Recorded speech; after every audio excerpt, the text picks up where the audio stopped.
You're 100 feet underwater in a Soviet submarine. You've been down 4 days, with no contact with Moscow, and above you, the US Navy is dropping explosives on your hull. October 27, 1962. Submarine B-59 near Cuba. It's day 11 of the Cuban Missile Crisis. Your orders were to hold and await instruction. It never came.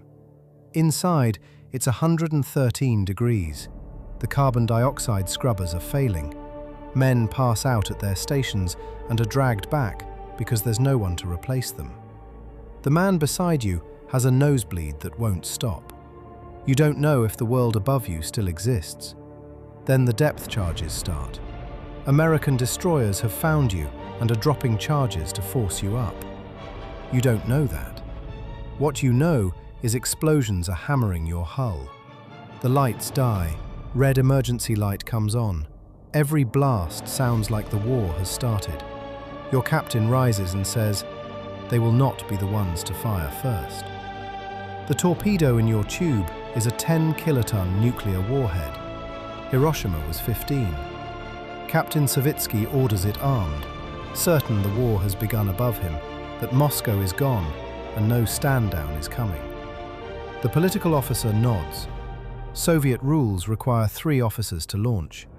2 have said yes, and the third man hasn't spoken. His name is Vasily Arkhipov, the squadron commander.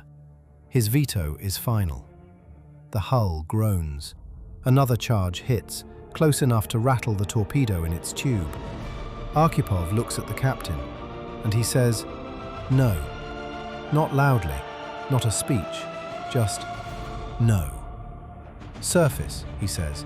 "Make contact first." The captain stares at him, then stands the torpedo down. B-59 rises into the night, destroyers on every side. No weapon is fired. He gets no medal. The incident is classified.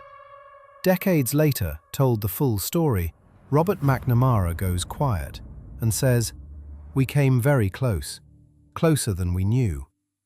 One man, in the dark, surrounded by explosions, with a nuclear torpedo armed, said no. And that word is the reason you're alive to hear this.